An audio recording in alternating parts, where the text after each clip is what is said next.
আসুন আজ আমরা একটু ইতিহাসের পাতা উল্টে দেখি। সালটা ছিল 1857। গোটা ভারত জুড়ে ব্রিটিশ শাসনের বিরুদ্ধে তখন বিদ্রোহের আগুন জ্বলছে। আর সেই আগুনের ঠিক কেন্দ্রবিন্দুতে ছিলেন একজন রানী, যিনি হয়ে উঠেছিলেন প্রতিরোধের এক জীবন্ত প্রতীক। চলুন আজ সেই গল্পটাই একটু কাছ থেকে জানা যাক। ভাবুন তো একবার, এই কথাটা কে বলেছিলেন? কোনো বন্ধু বা শুভাকাঙ্ক্ষী নয়। এই প্রশংসা করেছিলেন সেই ব্রিটিশ জেনারেল, যিনি নিজে যুদ্ধক্ষেত্রে রানীর মুখোমুখি হয়েছিলেন এবং তাকে পরাজিত করেছিলেন। তার শত্রুর মুখেই এমন প্রশংসা, ব্যাপারটা সত্যিই অবাক করার মতো। তো প্রশ্নটা হলো, কে ছিলেন এই নারী, আর ঠিক কি এমন ঘটেছিল যে তিনি ব্রিটিশ সাম্রাজ্যের জন্য এত বড় এক চ্যালেঞ্জ হয়ে দাঁড়ালেন? এই প্রশ্নকে সামনে রেখেই আমরা ঝাঁসির রানী লক্ষ্মীবাঈয়ের গল্পটা শুনব। আজকের আলোচনায় আমরা ধাপে ধাপে পুরো ঘটনাটা দেখব। কিভাবে একজন রানী ব্রিটিশদের চোখে বিপজ্জনক হয়ে উঠলেন, কেন এই মহাবিদ্রোহ শেষ পর্যন্ত সফল হল না, আর এই বিদ্রোহের ফলাফল হিসেবে কি উঠে এলো, সবকিছুই জানব। আচ্ছা, যে কোনো বড় ঘটনার পেছনেই তো একটা প্রেক্ষাপট থাকে, তাই না? এই মহাবিদ্রোহের আগেও কিন্তু পরিস্থিতিটা অনেক দিন ধরেই উত্তপ্ত হচ্ছিল।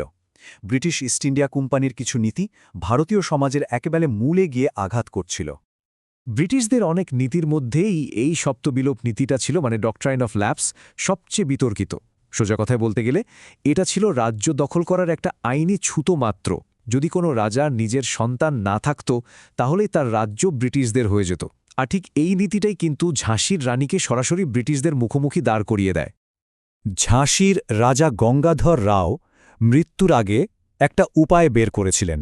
তিনি একটি পুত্র সন্তান দত্তক নেন, আর ব্রিটিশদের কাছে আকুল আবেদন করেন যেন তার এই দত্তক পুত্রকেই রাজ্যের উত্তরাধিকারী হিসেবে মেনে নেওয়া হয়, আর তার স্ত্রী রানী লক্ষ্মীবাঈয়ের কোনো ক্ষতি না করা হয়। কিন্তু ব্রিটিশ ইস্ট ইন্ডিয়া কোম্পানি সেই আবেদনে বিলকুলই কান দেয়নি। তারা দত্তক পুত্রকে অস্বীকার করে আর ঝাঁসি রাজ্য নিজেদের দখলে নিয়ে নেয়। এটা শুধু একটা রাজনৈতিক সিদ্ধান্ত ছিল না, এটা ছিল রানীর জন্য একটা চরম অপমান, আর এই ঘটনাই তাকে বিদ্রোহী করে তোলে। তবে ঝাঁসির রানীর গল্পটা কিন্তু একা নয়।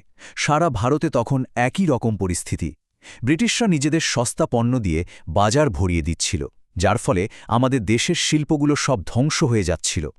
লক্ষ লক্ষ কারিগর বেকার হয়ে গ্রামের দিকে ছুটছিল, ফলে জমির উপর চাপ বাড়ছিল। পুরো অর্থনীতিটাই যেন ভেঙে পড়ছিল। তো এই যে এত ক্ষোভ, এত অসন্তোষ জমা হচ্ছিল, সেটা আখির কবে আর কিভাবে ফেটে পড়ল? চলুন এবার আমরা সরাসরি বিদ্রোহের ঘটনায় চলে যাই। বিদ্রোহের আগুনটা জ্বলে ওঠে 1857 সালের মে মাসে। শুরুটা করেছিলেন ভারতীয় সিপাহীরা। একটা গুজব ছড়িয়ে পড়েছিল যে নতুন রাইফেলের কার্তুজে নাকি গরুয়ার শূকরের চর্বি মেশানো আছে। এটা ছিল বারুদে আগুন দেওয়ার মতো, যদিও আসল কারণ ছিল 100 বছরের জমে থাকা ক্ষোভ। রানী লক্ষ্মীবাঈ কিন্তু প্রথমে সরাসরি বিদ্রোহে যোগ দেননি, কিন্তু যখন ব্রিটিশ বাহিনী ঝাঁসি আক্রমণ করে তখন তার কাছে আর কোনো বিকল্প ছিল না। তিনি শুধু ঝাঁসির শাসক হিসেবেই নয়, বরং একজন দুর্ধর্ষ যোদ্ধা হিসেবে যুদ্ধক্ষেত্রে নেমে পড়েন এবং নিজের বীরত্বের পরিচয় দেন। এত বড় একটা বিদ্রোহ, এত বীরত্ব, এত আত্মত্যাগ, তারপরেও কেন এটা সফল হলো না? বিদ্রোহটা কেন শেষ পর্যন্ত ব্যর্থ হয়ে গেল? এর কারণগুলো বেশ গুরুত্বপূর্ণ। ব্যর্থতার সবচেয়ে বড় কারণগুলোর একটা হল নেতৃত্বের অভাব। দেখুন, বিদ্রোহীদের মধ্যে ব্রিটিশদের প্রতি ঘৃণাটা ছিল কমন, কিন্তু তাদের নিজেদের মধ্যে কোনো একতা ছিল না। কোনো একজন সর্বোচ্চ নেতা ছিলেন না। অন্যদিকে ব্রিটিশ বাহিনী ছিল অনেক বেশি গোছানো। তাদের একজন কমান্ডার ছিল এবং সবাই তার নির্দেশেই যহুত। আসলে সমস্যাটা হয়েছিল গোড়াতে। সবার মনে ব্রিটিশদের বিরুদ্ধে ক্ষোভ ছিল, এটা ঠিক, কিন্তু কোনো একটা নির্দিষ্ট লক্ষ্য বা বড় কোনো পরিকল্পনা ছিল না। সবাই একজোট হয়ে লড়তে পারেনি, আর সে কারণেই এত বড় একটা বিদ্রোহ শেষ পর্যন্ত শুধু কিছু বিচ্ছিন্ন লড়াই হয়ে থেকে গেল, একটা জাতীয় যুদ্ধ হয়ে উঠতে পারল না। বিদ্রোহ তো দমন করা হলো, কিন্তু এরপরে কি হলো? এই বিদ্রোহের শেষটা ছিল ভারতে ব্রিটিশ শাসনের জন্য একটা নতুন শুরু।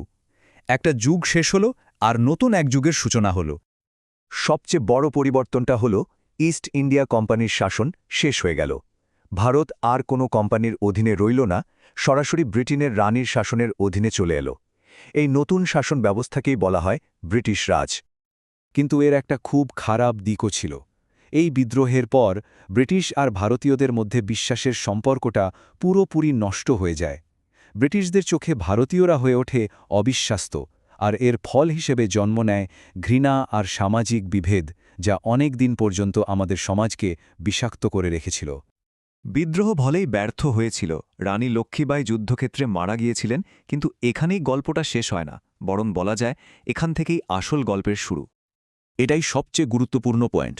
1857 বিদ্রোহ হয়তো সামরিকভাবে সফল হয়নি, কিন্তু এটা ভারতের মানুষের মনে স্বাধীনতার আকাঙ্ক্ষাটাকে আরও হাজার গুণ বাড়িয়ে দিয়েছিল।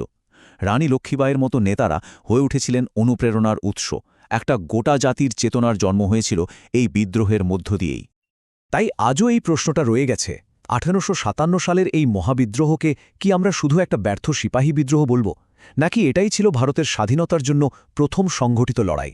এই প্রশ্নটা আমাদের ভাবায় আর ভারতের স্বাধীনতার দীর্ঘ যাত্রাপথকে বুঝতে সাহায্য করে।